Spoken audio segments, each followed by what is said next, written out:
Hello, this is the Stories Beside channel. I release videos every day for you. Subscribe and click the bell. Seeing his wife wrapping half a meat pie in towels, Charles asked unhappily, "Who are you going to feed again?" "Oh, relax. I just wanted to give him a treat." Adriana cut him off and glared menacingly. "You should have left it to me instead of giving it to strangers. I'm going to put you on a starvation ration. You've lost your conscience. Do you know who this is for? And you'll still be like an old tractor. She shouldn't be living off us," Charles shrugged. "I'm gonna get my ear. I'm going to give you such a back rub that you'll be silky smooth in no time, won't you?" Adriana frightened him, so that he had no doubt about it. And she took 2 steps toward the stove. "All right, what's the matter with you?" "I'm just kidding. Go to your Kathy. But I'd still be careful about doing that. There's a reason people say she's cursed." Aha. One fool started a rumor, and the rest of them picked up on it. So they're running around with that curse like a piece of paper. They don't know where to put it. I don't want to see you indulging them too. If I hear you say you support this outrage again, I'll attach it from the bottom of my heart. I get it. Why make it worse?" Charles begged. "Is it a pity? Bring the pie to her, let her eat it, and remember our kindness. But no one else will feel sorry for her. Charles, and I'll hit you with something, and you'll ask for it." Adriana furrowed her eyebrows and put her hands to her sides. "No, I'll have to invite my mom to visit us for a week. She'll quickly teach you to love life. Not my mother-in-law. Betty will destroy me." Not in vain he was so scared, because Adriana's mother was a strong-willed and even a little tough with a woman. The locals frankly feared her, as they knew what she was capable of. They even said, as if Betty could easily grab a cow by the horns with her hands and force it to the ground, "That's a good boy. You're starting to show me your temper." Adriana smiled and stepped away from the stove. "I'll go to Kathy's for a couple of hours and come back. We still have potatoes to perch and cucumbers to pick. That way I can do it myself." To Charles, stretching out his arms to hug his wife. "No, you can't. Last time, you almost tore it up with your grandmother. You need an eye on you. You can't leave an eye unattended. Don't look at me like that. We'll do it together. In the meantime, you can fetch some water for the bath. I'm doing the linens today, too. I'll do it. What do you say?" "All right. I'll go, or the cake will get cold. I can feel it in my heart that she's in trouble again." "You don't know what's going on with the family." "You know," Charles shrugged. "Yeah, I agree." Adriana nodded and left the kitchen. Charles looked out the window and walked his wife out the gate. At the same time, a satisfied smile appeared on his face. Adriana did not go wild, as she usually did, and quickly calmed down. At the same time, she put him in his place without any effort on her part, and he was forced to submit to her will, even though he had his own opinion. He simply did not have the guts to prioritize the roles in their family. That's why most often Adriana took the initiative and controlled all the processes in the house. Like, for example, she had just instructed him to draw water for the bath, and also hinted at other household chores. In addition, ordered nullo during the altercation, yes, so that he almost lost the gift of speech. Not only that, immediately like a guilty child in front of his parents. In general, Charles showed a weak will, and all because he loved Adriana so much, especially since she compensated him for her emotional outbursts later anyway. Adriana went away from the house literally 20 meters, and she immediately met a local milkmaid, Christina, on the way. She moved along the road. She walked with her head held high and proud. Not only that, but she showed that she was superior in status. In fact, Christina was nothing impressive. She was an ordinary villager working on a farm. She lived with her alcoholic husband, James, with no children or prospects of ever having any. And not because her health didn't permit it. Just strong drinks negatively affected the male strength of the husband, and he was not able to give Christina a piece of maternal happiness. But she kept hoping that someday a miracle would happen and nature would reward her with a long-awaited child. But first of all, it was necessary to wean her husband from alcohol. However, James was not going to give up a bad habit. On the contrary, he is more and more often attached to the bottle, as if it magnetically attracted him to himself. At times, of course, he had an epiphany, but only for a short time, to cleanse his system and again to fill this collar. Christina fought him like a bird with a naughty bird, but she couldn't make it work, so she immersed herself in herself. In other words, she ignored his presence and concentrated solely on her own appearance. Today, on her way to Christina's farm, she painted her lips, lined her eyelids, and used mascara to enhance her eyelashes.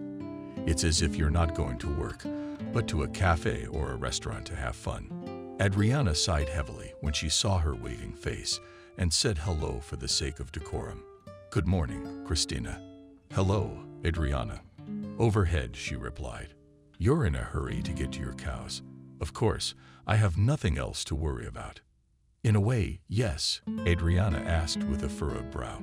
He just said that, and that's all, not paying attention, waving her hand in a squeamish manner. Christina continued on her way. "Oh well, have a good day. Take care." Adriana looked at her and shook her head angrily. She understood exactly what Christina wanted to say. Christina envied the fact that she had a good life, except for her infantile husband. And above all, that applied to her job as well. Adriana had a position as assistant to the head of administration for public relations, and she handled a lot of tasks that required a special approach, you could say. Adriana had organizational skills.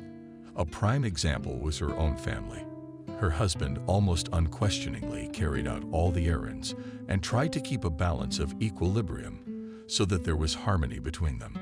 Christina, on the other hand, had neither. Here she was responding about other concerns. In essence, the milkmaid expressed her dissatisfaction with the fact that no one took her seriously. She worked on the farm on an equal footing with everyone else, and the bosses were in no hurry to recognize her in any way. Like a bonus, even on holidays, Christina, like the rest of the staff, received the standard gifts. But she wanted much more than what she already had. And then there was her alcoholic husband. And Christina could not leave him, because there were no other decent options in the village. All the good men lived with their families, and the ones that hung around like a loiterer, so they were not spoiled by fate. So it turned out that she lived like a gray mouse and could not get out of this vicious circle. Adriana was different, despite the fact that she was only 5 years older than her. Not only did the Duma bring order and control, but she was also praised at work. The head of the administration several times nominated for the award and always supported her candidacy because they believed that if a person showed perseverance and achieved the goals, he deserves the best praise. Not to say that the prize was worth a lot of money, but the very fact of its award gave confidence and raised a step higher in their own eyes. She turned to walk, so as not to meet anyone again. Adriana walked through the vegetable gardens and approached a familiar fence. It was where her friend Kathy lived with her husband Mason, an overbearing and arrogant man. Some even said that he had the traits of a despot, but in public he behaved with delicacy and friendliness. Looking around to make sure no one could see, either pushed aside the edges of the netting and squeezed in. About this Malaysia, she had only recently learned when she came to Kathy's house and wandered along the currant hedge. It was likely that the owners were aware of this back door, but were in no hurry to get rid of it. And that was to Adriana's advantage. She could get onto their property unnoticed.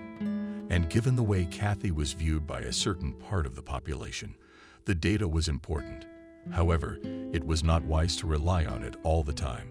Mason could seal up an unauthorized passageway at any time. That was why Adriana was already thinking of alternatives for herself. In addition, she was making plans for Kathy's future. She was tired of watching her friend cry all the time while saying everything was fine. But in fact, she was afraid of her own husband, trembled before him, and could not say a word against him. Such a relationship caused disgust and hatred. And Adriana, no. Yes, I took Kathy into account. I wanted to, even though I realized that her husband wasn't a gift either. True, they still managed to find a compromise and solve all the problems without loud scandals. Here, everything was held on despotism. Mason. He did not tolerate to be carried and was not distinguished by special knowledge in terms of household management. Kathy did everything for him and did not even try to object. She was afraid Mason would throw her out on the street, and she had no one in the village to go to. So she gritted her teeth and carried all the chores around the house. She walked along the carrot beds. Adriana found herself in the backyard and immediately saw Kathy. She was hanging laundry and didn't even notice her appearance. "Hi, friend." She waved. "Oh, hi." Kathy smiled and replied, "You came in the back door again, and we can't get the fence fixed. Do you have a husband for that? Let him take the tools and hold it up. That's easy for you to say. And the other day I tried to object. You were looking for the fifth corner. I personally am not a gift either, but we still somehow find a common language," shrugged Adriana. "Yes, I am sometimes rude to him, but only for preventive purposes. Otherwise he will relax and will not do anything at all. They spoiled him as a child, so he grew up to be a mama's boy. But you've been able to rehabilitate him, haven't you?" Kathy objected. "And I have to put up with it. And I don't know what to do. I want to quit and go away, but there's nowhere to go. Yeah, it's a tough situation. After your grandmother died, there's no family left. Only my brother comes to mind." "Well, you said yourself you haven't seen him since he left home." "Right after high school," Kathy nodded. "William was 18 then, and he'd decided to make his own life. His mother was buried 6 months ago, and his grandmother didn't bother to keep him. And he hadn't been around since," Adriana clarified, though she knew Kathy hadn't seen her brother for a long time. "No, it's been 15 years, and no sign of him. Like he's disappeared into thin air. It's like he never even existed. I don't even know what happened to him. Maybe he's living with someone or something. Let's not make any tragic assumptions. He didn't just leave home. He must have known where to go. And I think he's alive. He just can't come to you yet. Anything's possible. I hope I'll see him again someday," Kathy said thoughtfully, and splashed the rest of the water out of the garden. "Let's go inside. Why are we on the street like poor relatives? I didn't come to you empty-handed." Adriana smiled and pointed at the bag. "And to be honest, I guessed it right away. You smell from a mile away with her strangely, but Christina did not smell anything. Is this about that milkmaid?" Kathy's eyebrows furrowed. "Yeah, and I just missed her, so she's probably forgotten what it's like. She's on the farm by day and with her husband at night. No time to cook. It's a shame, but Christina chose this fate for herself." "You don't say, Kathy. Everywhere you look there's trouble." He waved his hand and followed her into the house. Inside it was quiet and cozy. Kathy kept the place clean and tidied up every day. She didn't even have time for dust to accumulate, and all the surfaces shone as if polished. And for that alone Mason should have thanked his wife. But no, he ostentatiously ignored what she was doing and found any excuse to pick on her and show her power. Kathy didn't know how to please him anymore. She was spinning like a squirrel in a wheel to be able to finish all the things to do by the time he came. But still she'd get her ass handed to her. And then she'd sneak off to cry. Mason probably knew about it, but he pretended like it was normal. "Have a seat. We're going to have tea." Kathy pointed to a chair and then turned on the gas to comfort and put a large kettle on it. "Aha. And I'll just get the hotels." Adriana winked and pulled a towel-wrapped cake out of the bag. "I could barely get it away from my husband." He looked at it so pitifully. "Did you leave him without a pie?" "No, there's still a few slices left. I'm not an abuser. I know he likes to eat, so he wouldn't be tempted to eat it all at once. I made him fetch water for the laundry. I'm surprised he listens to you." I wiped Kathy's shoulders and took clean plates out of the cupboard. "I'm a tough cookie. And if my mom comes over, it's a disaster." Adriana raised her index finger up and said menacingly, "Charles knows it well and doesn't get into a bottle." "Really? I don't go overboard either. Otherwise I'd hate myself. A husband should help his wife, and preferably without reminders. Unfortunately, I can't do that. Probably the face did not come out, and I do not know how to command. You have to have so much stamina to keep your voice steady. What's right is right. Otherwise, they won't listen.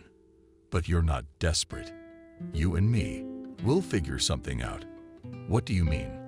"I don't know yet, but we can't leave it like this." Adriana shrugged, took a knife out of the desk drawer, and cut the pie into small pieces. Kathy placed them on plates and then poured tea into mugs. The aromatic taste of raspberries immediately wafted through the kitchen. She liked to make berry-based brews and added fresh leaves to enhance the contrast and give the drink a rich flavor. Adriana nodded her head and took the first sip. "What do you think?" Kathy asked her. "It tasted like nectar. Interesting aftertaste. I picked raspberry leaves this morning and added honey and cherries to make an assortment. And you've done well." Adriana praised her, taking a piece of pie from her plate and giving it to her. "I didn't bring it for the exhibition." "Oh, I was just thinking. I've been having all kinds of thoughts lately. And if they're bad, I have to chase them away. By the way, where's Mason?" "It's Saturday, and he's working a 5-day week. He went fishing. Up before dawn." Shrugged off Kathy along with some friend I've never seen before. "That's right. And then he starts bringing women into the house," Adriana said ironically. "And you're also going to speculate on where they came from. Doesn't hurt. I'm so sick. It's his house. I can't forbid it." There was an awkward pause, all because Adriana didn't know what argument to make. Kathy was really on a bird's license and could be out on the street at any moment. That's why it was absolutely inappropriate to make harsh statements and hasty decisions. It was necessary to proceed cautiously and preferably without attracting unnecessary attention. It meant that Mason should know nothing.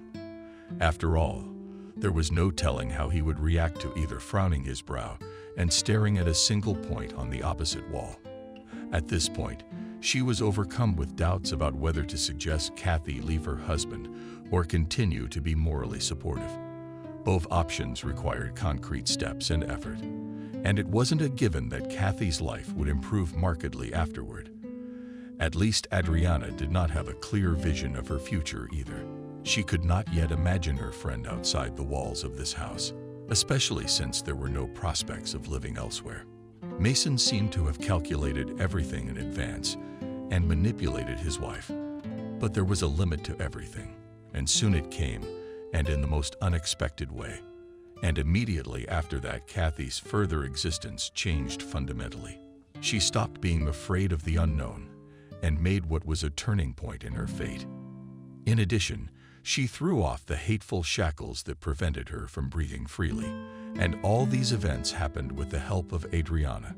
A friend found a way out of the situation and brought back the joy of life.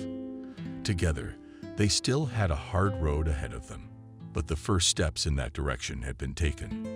And as the harsh reality showed, the desire to be free sold all visible and invisible obstacles. "Why didn't you go fishing with him?" "Are you laughing? This is a purely male occupation." Kathy waved her hand. "Besides, I can't look at a float for long. So I did not mean that you also," Rybachenko corrected yourself.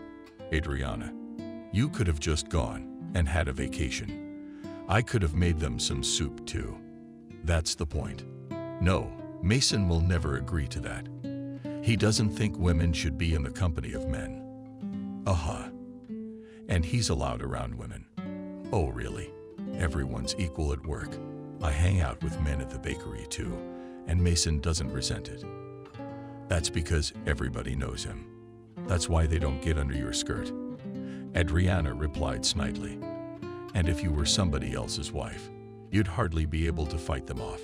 I'm not so pretty that men would stack up in front of me." Kathy shook her head. "But Mason appreciated your beauty and clung to you like a tick. I'm not exaggerating. because I knew what they said about Mason in the village. He bragged at every turn about his wife, that she was the best in the world. And everyone thought he was a good and caring family man.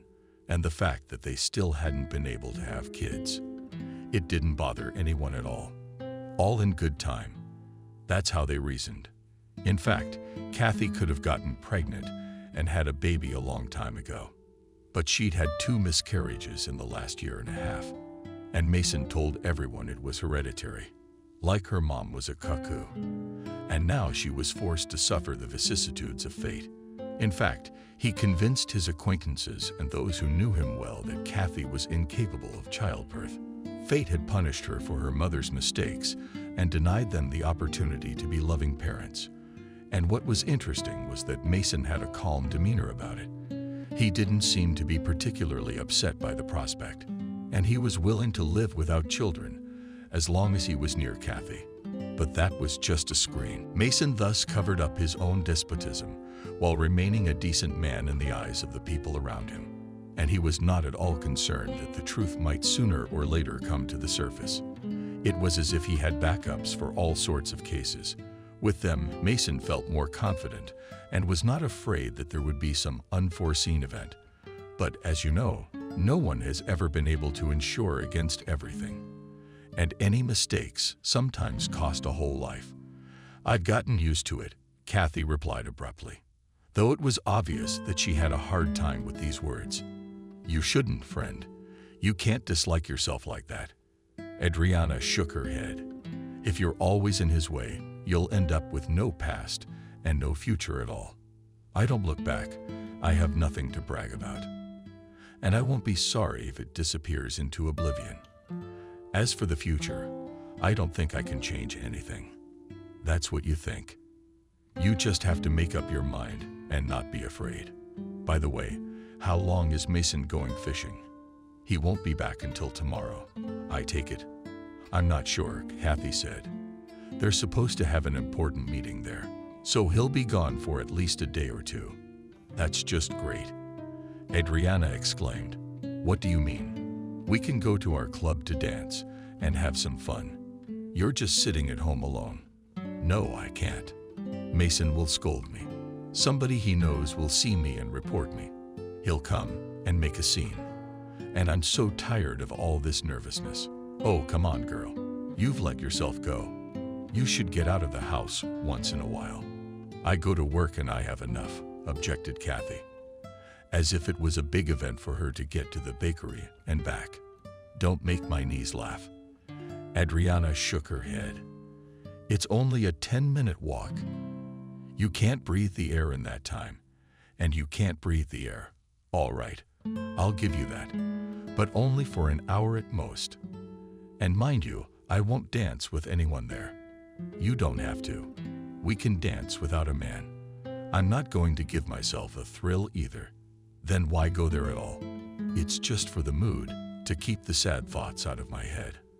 I might as well listen to music at home." Kathy shrugged, not drinking the rest of her tea. "It's up to you. If you think you're up for it, come on over." Adriana summed up and pushed the empty plate away from her. "Good. There's still time. I'll make a decision by tonight. I'll be glad to see you at the club. Charles and I will be there when it opens so we don't miss anything. Will you walk back the same way, or through the wicket?" Kathy asked with a smile.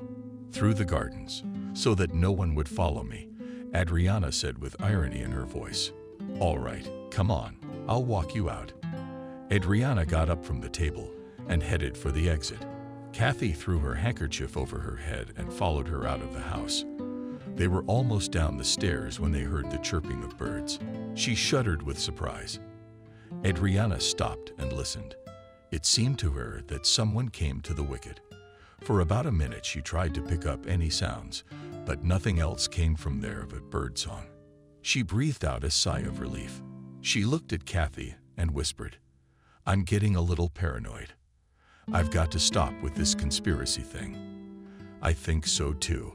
So the next time they came through the gate, they went out into the city, and Adriana took the same route to the back door in the fence. and if one didn't get close to it, it wasn't noticeable that it was holding on by fair means, pushing it aside. Adriana turned around, nodded to Kathy, and climbed out. Back home, she walked back through the vegetable gardens so she wouldn't accidentally run into anyone. As she did so, she thought about how her mindset was. After all, he might have been worried. But then, with a satisfied smile on his face, he left the house when Adriana opened the gate. "That was fast, and I thought you'd be here later. You shouldn't be left alone for too long," she waved. "Besides, the laundry's waiting.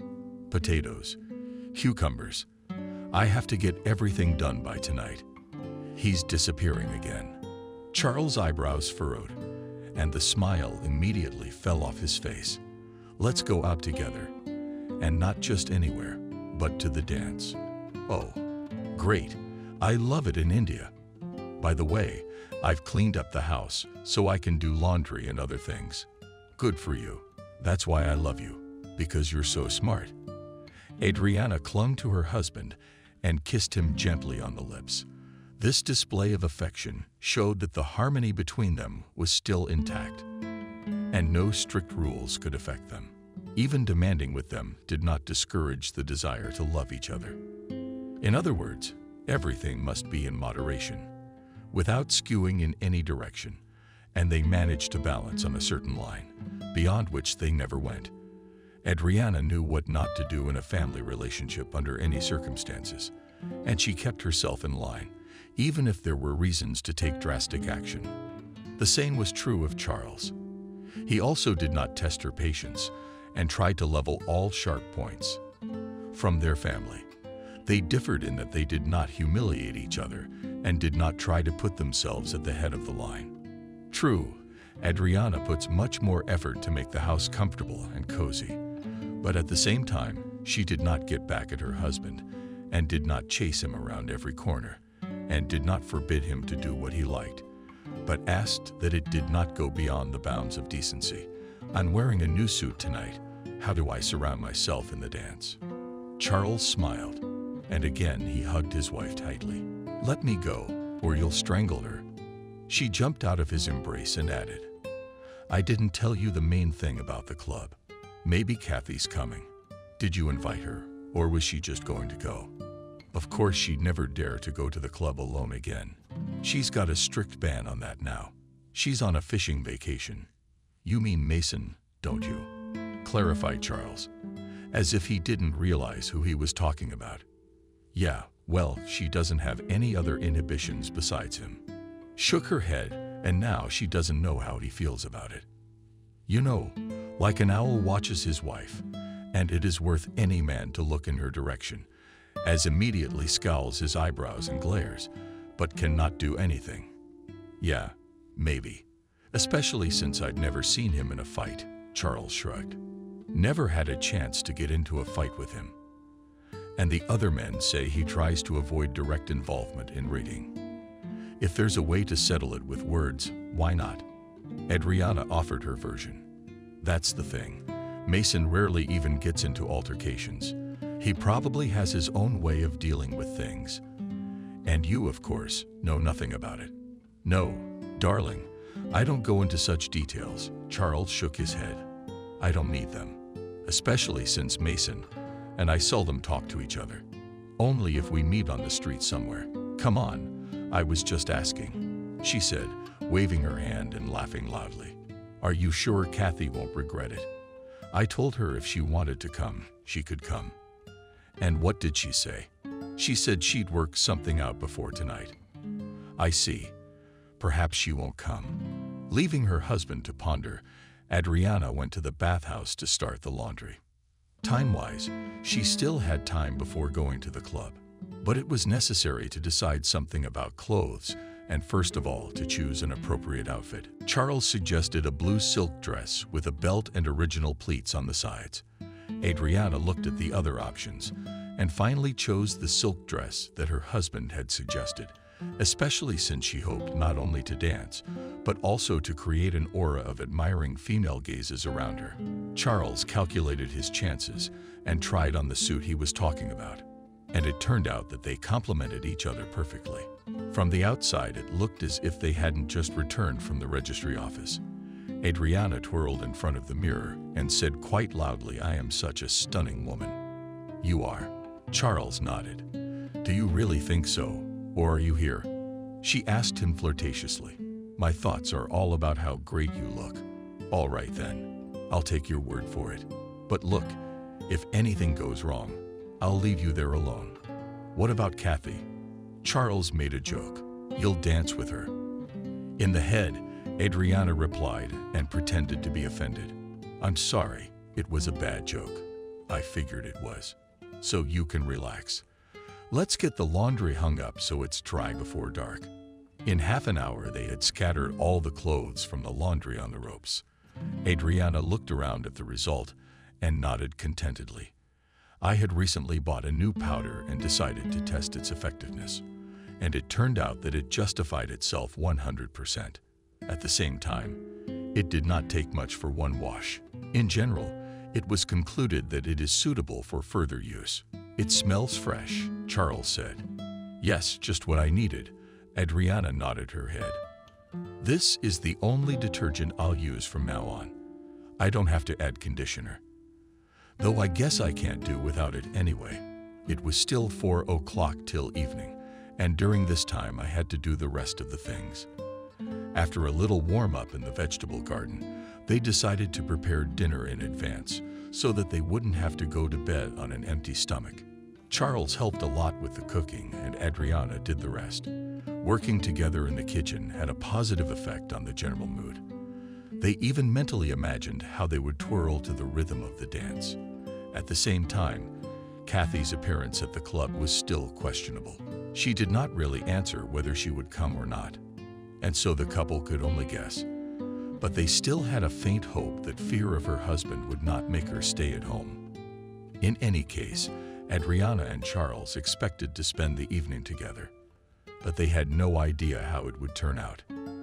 As it turned out later, Mason had kept informants on hand to report Kathy's every move. As soon as she left the house, she was under surveillance by concerned people. They must have enjoyed watching. Probably got money too, and not just words of thanks. In general, this moment remained behind 7 seals, and it was hard to say for what carpets these people sacrificed their personal time. But interestingly enough, they always went unnoticed. Kathy didn't see them when she went anywhere. She was in the clouds somewhere and tried not to look around. There was no heavy traffic in the village, so she was in no danger of being hit by a racer. Kathy chose her route with the utmost precision and always returned home unharmed. After Adriana left her, she thought long and hard about her proposal to go to the club and came to the conclusion that it would be all right if she had a dance tonight, albeit without a partner, but for the soul and the mood. And that should have been enough to mentally and physically rest. After all, she had hardly any free time lately. She was always doing something. It was as if Kathy had been programmed for exhausting housekeeping. But her husband, on the contrary, only reaped the benefits and rejoiced. But at the same time, she doesn't bother with household chores. After weighing the pros and cons, she opened her closet and began to choose an outfit. There weren't many brightly colored things in her closet, but Kathy was still able to find something for tonight's trip to the club. And what was interesting, all the fear of being seen by someone from her husband's acquaintance had faded into the background. She as something abruptly gained courage, and this state of euphoria overshadowed other feelings, and first of all, intuition. It told her that it would be bad luck to go to the dance. Kathy didn't want to listen to it, because she was determined to get out of the vicious circle. She had a clear plan of how she would behave in the club. "I think it's all set." Charles exhaled sharply and looked at the dinner with a smile. "We're like a team," Adriana said. "It's always worked out that way. And no problems." "What do you mean?" "Yeah, that sometimes you have to push someone around. And it's very unnerving, especially when the ducks are on their 5th day. I take your hint. I'll try to make it up to you," Charles said affectionately. "You won't be nervous anymore.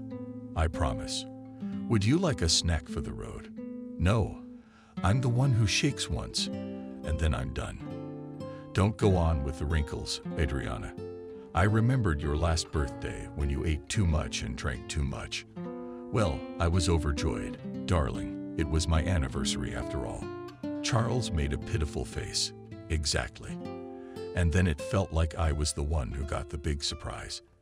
And I was quoting everything afterward. It was so funny. Anyway, we'll save the dinner for later so it's not embarrassing. Yeah, I agree with you. All the more reason. And it's gonna be hard for me to dance with a full belly. Having changed into their festive outfits, the couple sat down for a moment, looked at each other, and left the house. On the way, they met the same disco lovers, and all of them were happy to go to the club, anticipating in advance a rousing mood. Besides, loud music was already coming from there. Adriana nudged her husband in the side and quietly said, "Look, she's here." She did. And in a beautiful dress, Charles nodded. "What did you say? Do I look worse?" "No, I think you're gorgeous.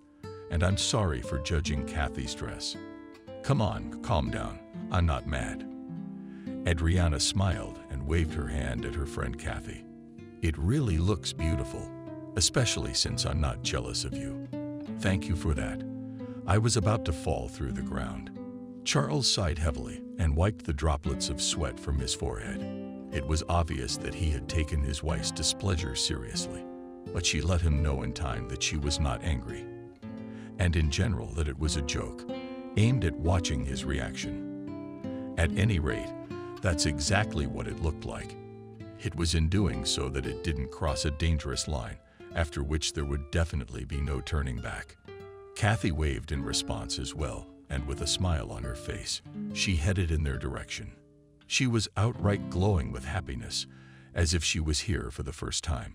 And right, taking off Adriana. With excitement, she said. And I was so worried that I wouldn't be able to make up my mind. But then I thought about it, and I realized I was getting myself worked up for nothing. It hasn't even been a year. How did you come to the right conclusion? I hope you won't regret it. Otherwise, you might change your mind and leave. No, I'll stay. Especially since you're here too. This is gonna be awkward. We had an agreement. That's fine. Now let's go inside and see what's going on. The club has changed a lot since the overhaul. It no longer looked like an old shabby building and did not repel with its gloomy facade, as in the old days. On the contrary, no money was spared for its reconstruction, and now the local population has an opportunity to have a cultural rest. Looking at such splendor, young people also came to the club. Previously, they could not be drawn there by any concerts, and after the renovation, there were sometimes no free places left, and they had to dance in the open air. Tonight, however, they were lucky, and the club was not yet filled with dancers. Adriana took Kathy's hand and led her into the back of the room. Charles stayed at the entrance, meeting a familiar tractor driver. "I'll come back later, darling." He waved to her. "Okay, but don't stay too long," she replied with a smile. Together with Kathy, they approached the head of music and asked to play something energetic. He suggested several options, and the women chose a repertoire from the 90s. In a minute, a familiar tune came from the speakers, and it was picked up by several other clubgoers. Adriana even half-voiced sang, remembering her youth. She was so engrossed in the song that she stopped paying attention to the people around her. Kathy looked enviously at her friend. For her, it seemed, it was not quite usual to see Adriana in such a role, but at the same time, she appreciated her talent. And at the end of the performance, she clapped her hands loudly. "Did you sing so beautifully that I could hear you?" Kathy said enthusiastically. "Thank you for the compliment." Adriana thanked her. "But that's nothing. When Charles and I sing with guitar, it's a real hit. I'll have to invite you over sometime to hear it. How about tonight? Why not? As long as my husband doesn't take it on his chest." Adriana turned around and with her eyes shining with joy looked for Charles around the room. After a moment, her gaze caught a familiar silhouette and literally drilled through him. As if he sensed his wife looking at him and stepped out of the shadows, making the guilty face. At the frown in his brow, she shook her head and with her facial expression, signaled for him not to get carried away. It looked like Charles had met up with some friends and decided to have a few drinks with them. But there was no hiding from his wife, and now he had to leave the pleasant company somehow. "Sorry, men, but I'm going to my sweethearts. We understand discipline and all that," with sarcasm answered friends. Come on. I just love my wife very much." He waved his hand at them. "Go already, or we'll have to drag you to her and say hello. Don't let her swear." "All right, I'll tell her you didn't want to give me a drink," I insisted. "That's a bit of a stretch, but we like the idea." Charles couldn't believe what he promised, but he didn't take it back. And as soon as he approached his wife, he reported in one breath, "It's not their fault. It was me who drank without their permission. Forgive me and do whatever you want." "Oh, I can hardly believe that Peter didn't pour." Adriana shook her head. "Honestly, you can ask him yourself." "All right, I'll take your word for it. But don't drink any more. You and I still have dancing to do, and we have to keep company along the line." "What do you mean?" Charles frowned, looking at his wife, and then at her friend. "Oh, don't be such a baby. Just one dance, so she doesn't get bored. And don't worry, I won't be jealous. Kathy is like a sister to me. I don't see her any other way." "Don't, Adriana. There's plenty of Mason people around here." Kathy said no and waved her arms. "If they see me, I won't get away with a simple reprimand and reproach." "Does he hit you?" Angrily, she asked. "No, I was just saying that." Kathy hesitated and began to rub her fingers through her dress. Adriana noticed her agitation and shook her head. "I have no words, just emotions. Not only is she not letting me go anywhere, but she's letting her hands get in the way. And I should probably go home." Squinting toward the exit, Kathy said quietly, "I shouldn't have thought of taking you up on your offer. Are you saying I lured you to the club on purpose?" No. It's my weak will. Mason wouldn't let me, but I did it anyway." "Charles, look at what she's saying." Adriana looked at her husband indignantly. "I'm not an advisor. Let her decide." He shook his head. "Yes, it's better if I go guiltily with my head down." Kathy walked across the hall and found herself outside. The music continued to play, and tears sprang from her eyes at that moment. And it seemed possible to go back, but some unknown force made her go home, quicken her step. Kathy headed towards the walk, and only had a few meters to go to finally disappear from sight. But Adriana caught up with her. "Hold on, friend. You can't just walk away like that. I've done something else to offend you. It's not that. I just don't understand why you're acting like this. I thought we talked about it this afternoon, and you supported my proposal. You even came to the club despite your husband's inhibitions. Tell me, didn't you like the fact that I let you drool and dance? What's your husband got to do with it?" "It's not like he was going to seduce me," Kathy replied grudgingly. "I was just afraid people would misunderstand and say horrible things to Mason." "I don't disagree. There are gossipers among the villagers." Adriana nodded. "Give them a free hand.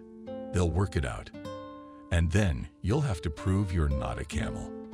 That's exactly why I left. I'm sorry to have ruined your lovely evening, but I really should get back to my house."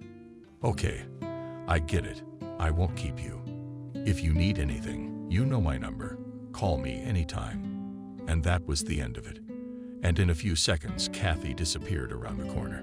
Back at the club, Adriana pretended that everything was fine, and she and her husband continued dancing. The mood, of course, was a little spoiled, but it did not prevent them to dance vigorously for an hour to the beat of the music coming from the speakers. And only 15 minutes before closing time, the couple left the club. There were still people inside, but none of them were dancing. Some stood along the walls and whispered about something, and others were arguing among themselves with passion, taking a brave water on their chests. Taking Charles under her arm, Adriana looked around, chose the most lighted part of the road, and quickened her step. They walked in silence for several minutes until her husband broke the silence. She shouldn't have left after all. She could have listened to some music and unwinded. Now she'll think we set her up. Calm down. Kathy's not the kind of man to make a big deal out of something. Adriana put him on the spot. So we have nothing to worry about. Charles tried to clarify.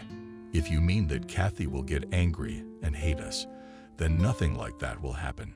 She won't make a tragedy out of it, but will draw the appropriate conclusions. All right. Well, I'll put it down to your arguments and reasoning. You're a problem solver. And I've seen that once again.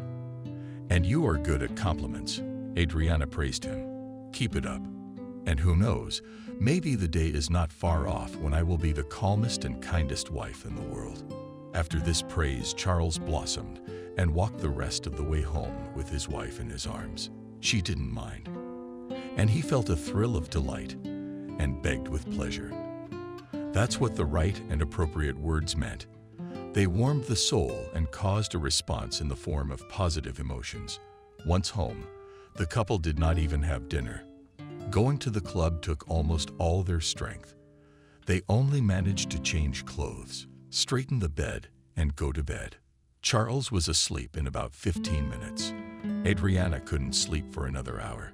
She wondered how Kathy had gotten to her house and whether she was all right. I mean, my friend warned me that Mason's friends might have told him and twisted it in their own way. It frightened Adriana and made her angry at the same time. She didn't understand how she could treat herself in such a way that even the most ordinary dancing in the club made her shiver with fear. Besides, a woman was entitled to a private vacation. Adriana mentally imagined how Kathy would report to her husband and ate a little bit of fat. Not exactly a pleasant picture surfaced before her eyes. Mason's face was red with hatred and her friend was in tears and showing signs of abuse. Putting her palms to her face, Adriana whispered what she was doing. At this point, Charles was studying, and she had to close her eyes. She lay on her back for a few more minutes before sleep finally took over her mind.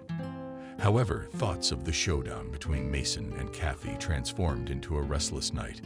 No nightmares plagued her, and she even woke up twice.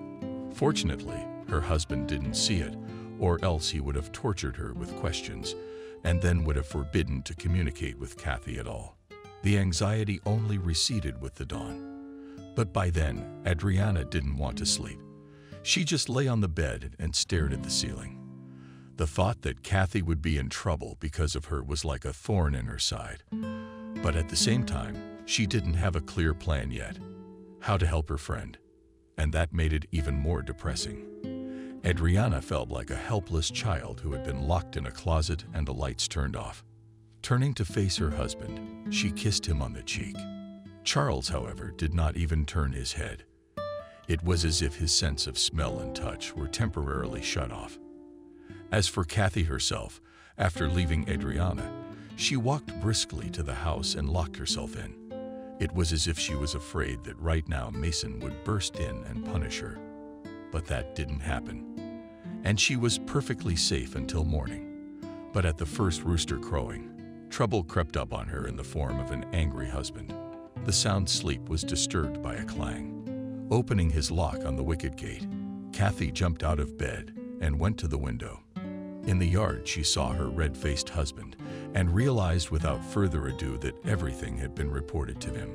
A moment later, a loud stomping on the veranda was heard, followed by the sound of the door slamming. Without removing his shoes, Mason unceremoniously rushed into the hall and grabbed her by the shoulders. "Who gave you permission to go clubbing?" "And all I wanted to do was listen to music and dance." With a tremor in her voice, Kathy replied. And then she cried. "No, and if you've done wrong," Mason thundered, "you should be able to take responsibility for your actions. And by the way, who are you going to dance with?" "I don't need anyone but you." "I don't think so. Probably some tractor driver was hanging around you anyway. Yashka, for example. He doesn't give a hoot. He just wants to chase other people's skirts. Yashka never came near me." "I was alone," objected Kathy, wiping her tears. "Don't give me that bullshit." Mason put his hands out like he was going to push her. "I know you were in the company of your close friend and her husband." "Amuba, Why would you say that? They're good and decent people. Well, you should go live with them. What are you staring at? You think I'm going to put up with your antics? But I didn't do anything wrong, Kathy shrugged. I just went to a club. That's good enough for me, Mason muttered. And he came almost right up to her. Then everything developed like a nightmare, and Kathy regretted going to the club 100 times. This ill-considered act led to a serious confrontation. Mason showed not only with words, but also partly with his hands who was the boss of the house. It was worth nothing to him. All it did was blow off steam, and Kathy got another dose of humiliation. And so it could go on for quite a long time, if not for one shocking event. Right after it, she had a sharp change in her views on life, and she decided to take a desperate step. And only her best friend Adriana was there in time to prevent the tragedy. She had the courage to give a decent response to the tyrant Mason. Having experienced all the anger and hatred of her husband, Kathy for several days did not go out at all. She was like a gray mouse wandering around the yard, doing all the household chores. She kept her head down for fear of meeting her husband's eyes. Mason enjoyed to see her agonizing and shaking with fear. He was proud of his methods of upbringing and exulted in the unifying taste of victory over a woman. Except he couldn't think of how she would get back at him. A plan of retribution had been rolling around in her head for a long time, but it lacked important details. Adriana helped with that when she brought a surprise one day. It was so unexpected that Kathy almost fainted and then cried for a long time, not believing her own eyes. She had never hoped that this would ever happen. However, fate decided to help her get rid of tyranny and threw the key in the form of one single person. At the same time, she had not called Adriana all these days, and this silence gave her a feeling of uneasiness. She woke up in the morning and roused her husband. With excitement in her voice, she said, "It seems to me that Kathy must be saved. Is it really you, or are you just having a nightmare?" asked Charles. "I feel in all seriousness in my heart that she is completely gone." Adriana got up from the bed and fixed her hair on her head. "What do you mean? Did she leave home?" "Yes, what an incomprehensible person. I meant that she was in a bad way and was going down the drain. With a husband like that, it's no wonder. I'm surprised it didn't happen sooner." Charles had to stand up too, because it was uncomfortable to talk to his wife while looking down at her. "What do you suggest? Do you have any thoughts about it?" Adriana asked him. "Go in there with a showdown. Neither you nor I have the right. Mason can send him away, and he'll get away with it, especially since Kathy won't complain about him to the police. Then I'll do it myself, if she doesn't have the guts. It's best if you just meet her and talk to her. See how she's doing. Naturally nervous, I could see that at the time. I meant her appearance, as well as her hands, face, and feet," Charles added. "And if you notice any characteristic marks, you can go to Jacob, although he's not likely to get involved in family disputes." "Why is that?" Frowned his eyebrows. Adriana asked. "Yes, because he has a close relationship with Mason. You must have seen how his house has been transformed since the renovation. It's beautiful. The roof's been replaced, new windows put in. Little things like that." "That's right. And it's not all on his salary." Charles nodded and went into the kitchen to put the kettle on. "I can see why Kathy hasn't had a go at him yet." Adriana put her arm around her husband and rested her head on his shoulders. "I thought our policeman was the most honest man in the village, but he went down the path of bribery and crookedness here, and I didn't know it. I guessed remotely, but I didn't believe it until the last, especially since we don't talk to him that often. He even comes to the office just to say hello and show that he's working." "Of course he does. He's got reports to file," Charles shrugged. "That's why I don't know if he can. And would he want to help you? You'd have to fight with Mason and refuse his handouts." "Yeah, it's a bit of a stalemate," Adriana replied in a sad voice. "But we have to do something. Otherwise, Kathy will never get out of this vicious circle. It's important that she realizes the futility of living with Mason. Otherwise, It's like we're supposed to help her with good intentions, and then we're the ones who get screwed. That's not gonna happen. You don't have to worry. I'll find a way to make Mason respect Kathy. And if I have to, I will go to extreme measures. And that's when he'll know what an angry woman is. I'm already afraid, Charles smiled. You're in no danger, so you can relax. Adriana replied humorously and kissed him gently on the lips. Let's have breakfast, and I took a walk to Kathy. I can't wait to see her. Something like that. I'm gonna give her a pep talk. And then I'll go to the office. I've got 2 applications to send out to the region. Okay, then I'll fry some eggs and make sandwiches. Adriana nodded in response and began to tidy herself up in front of the mirror. Charles looked in her direction and fairly faltered his tongue. It was only in the morning when he woke up that he could see her lush hair in all its glory. The rest of the time, she either did her hair in pigtails or put it up in a ponytail. Noticing her husband's languid gaze, Adriana waved her hand and said, "Are you embarrassing me? I can't concentrate like this. I'm sorry. I was just admiring it." Charles turned back to the stove and killed the fire so the scrambled eggs wouldn't burn. 20 minutes later, everything was ready, and they sat down to breakfast. Adriana looked gorgeous. In spite of waking up so early, her face had no trace of her long lying on the pillow. On the contrary, it shone like a beauty salon and emphasized her beauty. Charles could not help but notice it and winked lovingly. Adriana reciprocated and put her hand on his shoulder. Her touch made him feel hot. Sweat dripped on his forehead, and his heart started to pump like a fiery motor. No matter what he said, his emotions and feelings were all over the place. Charles was a temperamental man, and his wife liked that very much. "I have to go. If you need me, I'll be in touch." Adriana got up from the table, cleared the dishes, and headed for the exit. "Okay, love," Charles nodded. "I have to leave in an hour too. The farm has asked me to check the equipment. They've been having problems pumping milk there for a few days now." "That's weird. Christina didn't tell me anything about it. I saw her the other day, and she didn't say a word." "Who's to ask? Every day is like a new page in her life. She forgets about everything. Besides, she doesn't care about the equipment. She doesn't know anything about it. And if she can get away from work, she'll be all over the farm all day." "How do you know all this?" Adriana said thoughtfully. "Sometimes it seems to me that you have much more valuable information, and you keep it to yourself on purpose to present it at the most unexpected moment."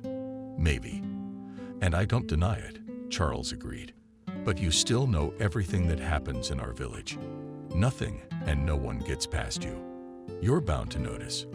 That's a very useful skill. Otherwise, I'd be under a lot of bullshit." "Yeah, I don't disagree with you there." "All right, I'll see you tonight, if you don't get home before then." Adriana waved goodbye and left the house. Charles looked out the window and followed her lovingly to the gate. When she stopped in front of the fence, she sighed heavily and shook her head. Her gloomy thoughts of Kathy seemed to have returned to her, and the good start of the day was replaced by grave reflections.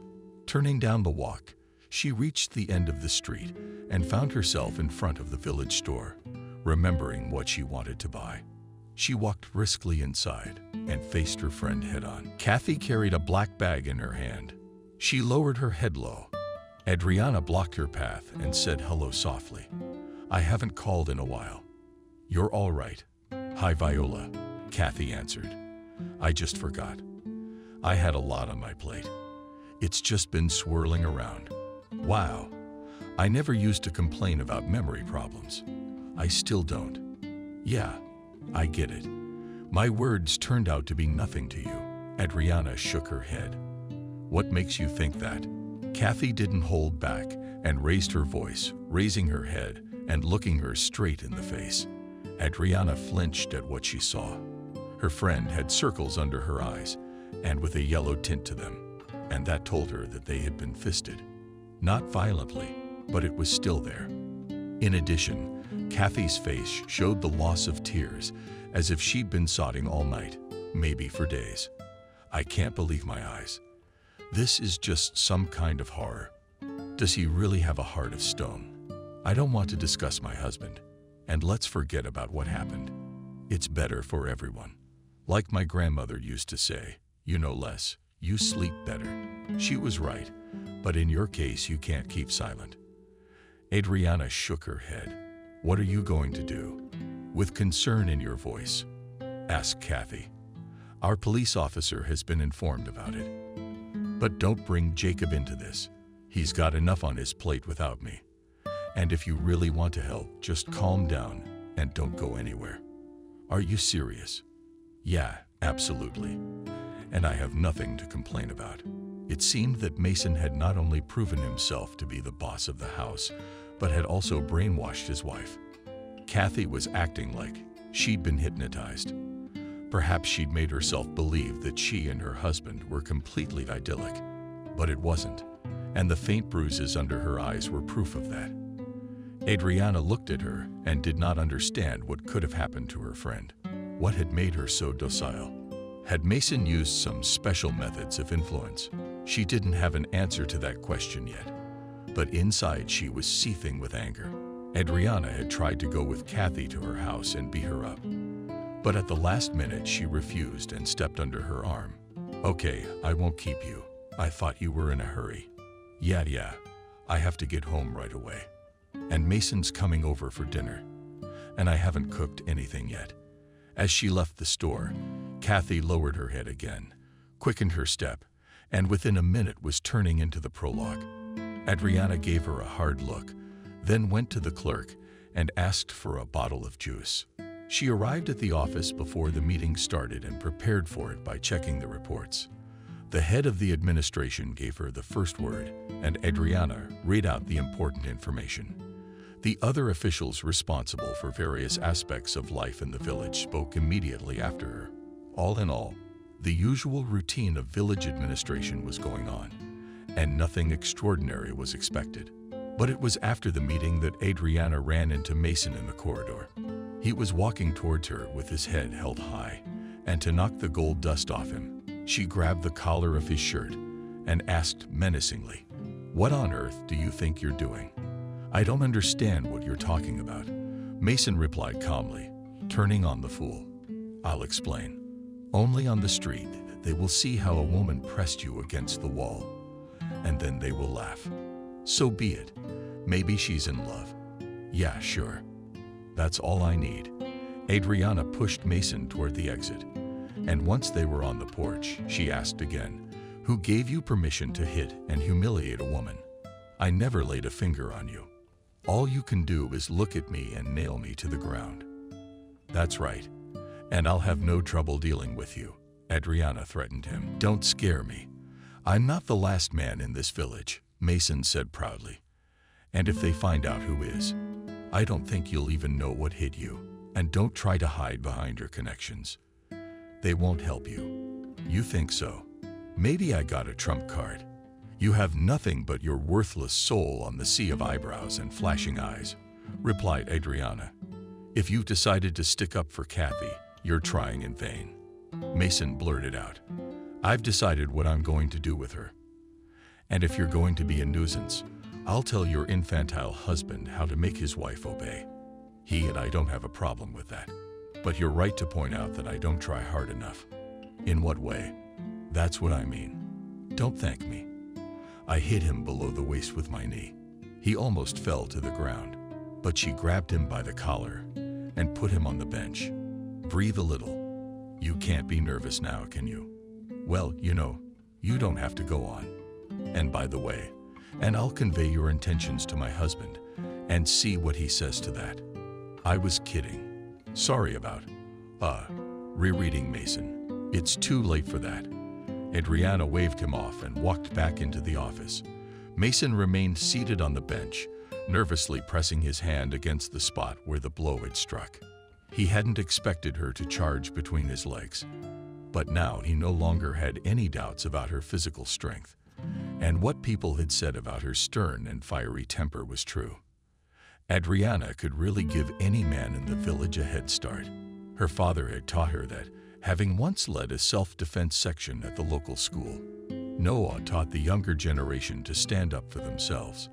Adriana also went to his classes and soon beat the boy for tearing her notebook, and her father forbade her to use the skills she had learned on her peers.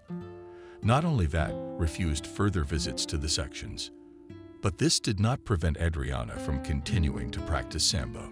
True, after her father's warning, she had to secretly go to the gym. And it was the best time of her life.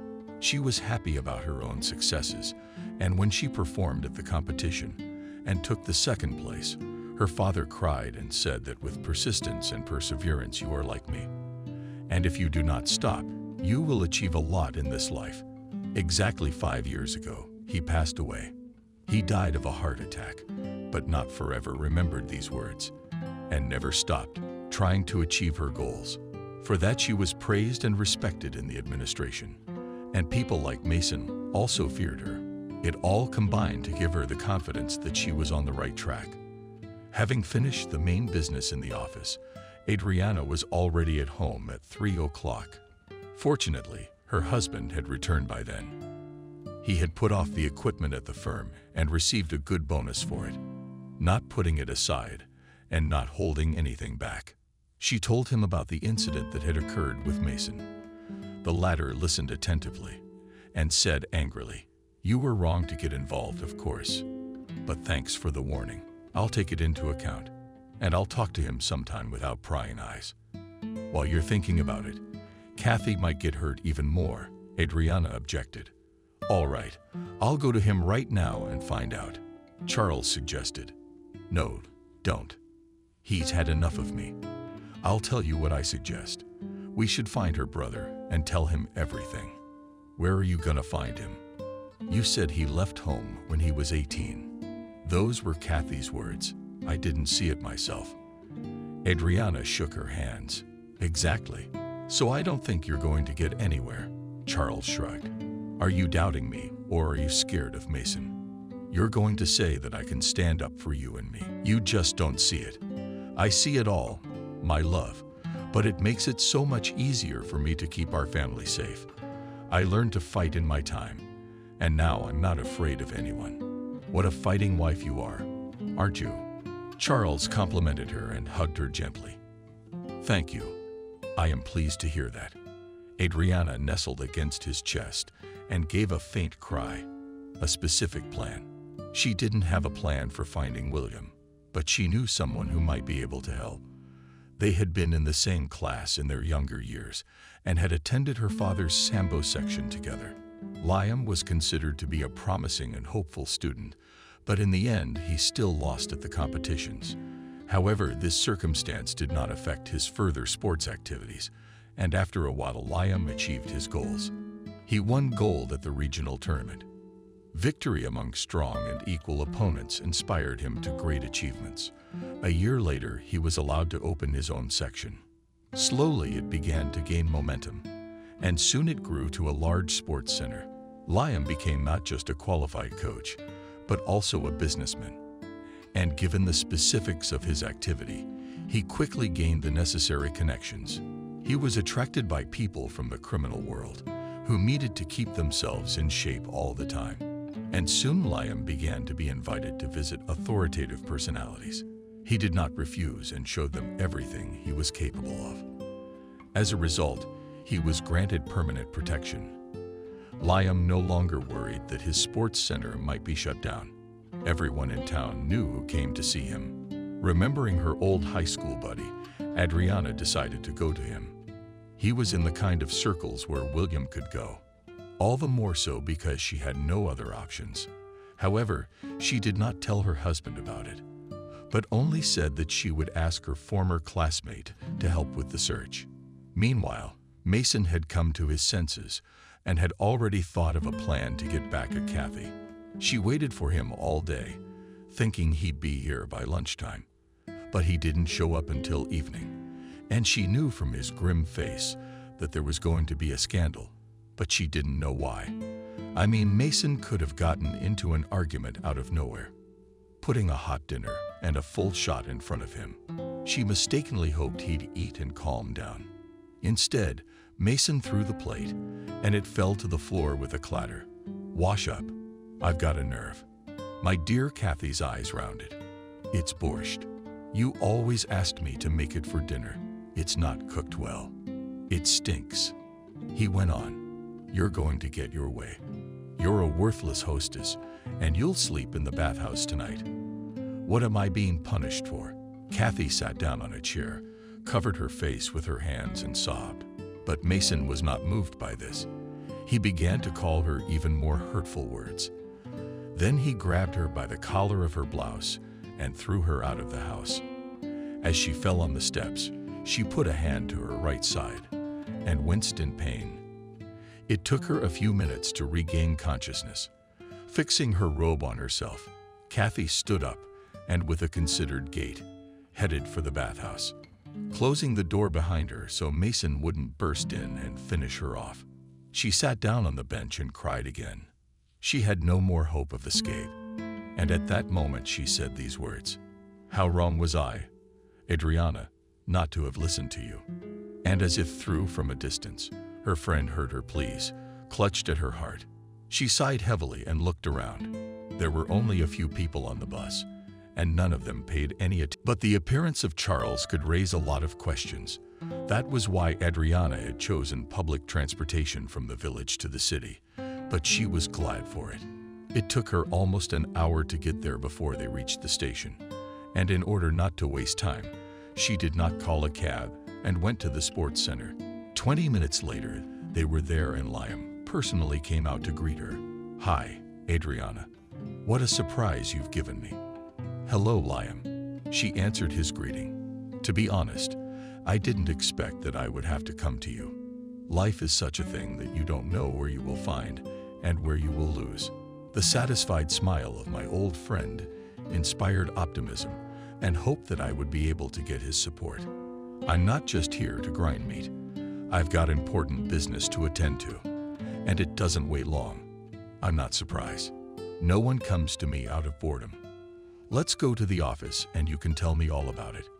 Letting her go, Liam followed at a leisurely pace. One could see that he was holding one hand in tension, and that suggested his serious status. In fact, he was in constant readiness to repel an attack. And even now he did not allow himself to relax, despite the fact that a former classmate had come to visit him. In his office, he offered her a cup of coffee, but she declined. No, I don't feel like it. Let's just get down to business, no problem. I'm all yours. Having received his approval, she didn't bother to tell him, and first of all emphasized that help was needed immediately.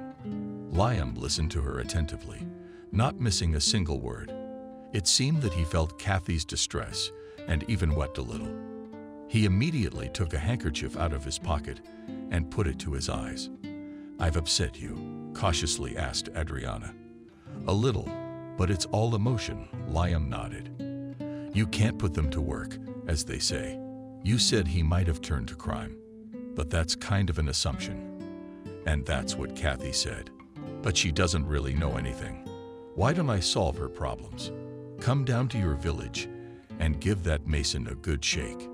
No, you don't. I've already put it between his legs. Adriana shook her head. He'll remember it for a long time. Good for you. What do you think? Liam complimented her. I'll do my best, but I can't promise anything. The most important thing is that you didn't refuse. To be honest, I was not sure of the success of my plan until the last moment. You know, it hurts me to see Kathy humiliate herself. She's been through enough. Her mother abandoned her, then her grandmother raised her. But after she died, distant relatives repossessed the house. She was left without a place to live at all. I'll pull up all my connections, I promise. But I will find my brother. I don't care if he's gone criminal or whatever. Not a needle in a haystack. Give me a few days, and I'll let you know what I find. Thank you, Liam. You've been a great help, putting your arm around his shoulders. She almost cried. Don't. You're a strong woman. He tried to calm her down. If you want, you can remember your younger days and stretch a little in the ring. What do you say? No, I think I'll pass. I'm past the time when I used to show my strength to the fullest. All I do now is chase parasites once in a while. Occasionally. Come on then. I'll show you how my Arkans train. Liam led her to the main hall, where besides the training machines there was a big ring. 2 wrestlers were sparring on it. Neither of them wanted to give in, so they gave their best. Adriana watched with excitement, and at some point nostalgia kicked in, but she was able to resist the temptation to spar as well. For about an hour, a former classmate gave her a tour, showing off the entire facility at the sports center. And not that he was bragging, but there was still a certain amount of pride. After all, it was all created by his hands, and Liam was glowing with happiness that he had managed to occupy such a high position in society. Adriana appreciated his way of life and hinted that sometime she would come and try to show her skills in the ring. In the meantime, she had to pack for the return trip. Thanks again for agreeing to help. I never thought I'd come to you after all these years. I told you about the lost and found, so it's no surprise. Liam smiled. I'll be waiting for your call.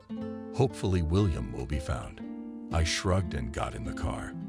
I'll get him out of the ground, but your friend will meet her brother soon. Liam kept his promise, even though he had to raise all the representatives of crime. They, of course, were surprised that he suddenly needed to look for a stranger, but did not refuse to help, and in 3 days provided all the necessary information. It turned out that William and really connected his life with crime. True, he did not achieve a high status, but had certain preferences from influential people.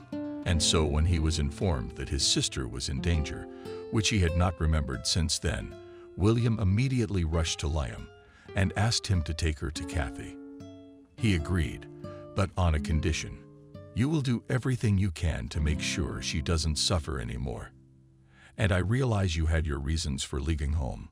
We won't discuss that now. The important thing is to save your sister as soon as possible. You'll work things out with her husband, but preferably in a non-criminal way. How? I don't know. Think. Liam shook his head. Take a couple of my guys and go to this village and talk to Mason and convince him that he's wrong. And that's no way to treat a wife. I understand, but I don't need your men. I can handle it, and you don't have to worry. He won't torture my sister anymore, William said angrily, clenching his fists. That's different. Do it. That same day, William set out to meet his sister, but in order not to get lost in the village, he first arrived at Adriana's house. She rounded her eyes when she saw him. I didn't realize you were as powerful as you are. What nature bestowed? He shrugged. Or Dad? I never knew him. My mom never told me anything about him. Will you show me where Kathy lives? Sure.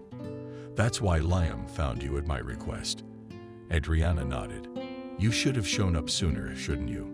You knew your sister was alone. I'm sorry, but I had a good reason, and I can't give it to you right now. Well, that's your own business. I won't pry. Come on, let's go surprise Kathy. I can't wait to see her. William smiled. Charles was busy at the farm, so Adriana went alone to see him off with Kathy. William was silent the whole way. When they reached the house where his sister lived, he became nervous. But when he saw Kathy bruised and in tears, he had a plan of action. Without thinking, William dragged Mason out into the yard, especially since he was also in the house, and with the help of his legs he rolled him all the way to the vegetable garden. And at that moment his sister's hands were on his shoulders. Don't. Brother, let him live. Kathy cried, and at the same time rejoiced that fate had finally brought them together. Forgive me, sister, for not coming for so long. William sobbed too, hugging her tightly by the shoulders. It's all right. I'm alive. And that's the most important thing. It's so nice to look at you. Adriana cried with them. My soul was overflowing with happiness. Suddenly, Mason stirred and tried to get up. However, a lightning-quick kick to the chest from Adriana nailed him to the ground again. William rounded his eyes and shook his head approvingly. Exactly right, and most importantly, non-fatal. I still have a lot of ideas about how to deal with him. Don't. I've got it all figured out, and I'm ready to divorce Kathy. Mason pleaded, clasping his hands to his chest. You'll do that. But first, you'll answer for abusing my sister. I've been told everything. So look for the fifth corner.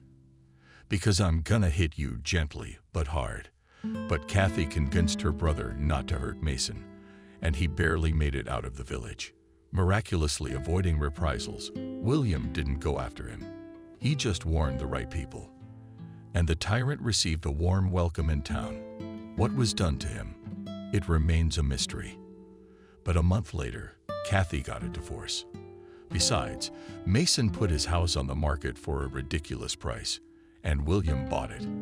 Now her sister was a full-fledged mistress in it, and soon it played with new colors. Kathy got rid of all the things that reminded her of her ex-husband and started a new life. True, without any plans for a new family relationship. She needed to come to her senses and finally recover. And as always, she needed help. Best friend Adriana. William went to the city, where he settled under Liam's wing. He had new goals and perspectives, and first of all, his sister's peace of mind, especially since she was now close to him and could always count on his support.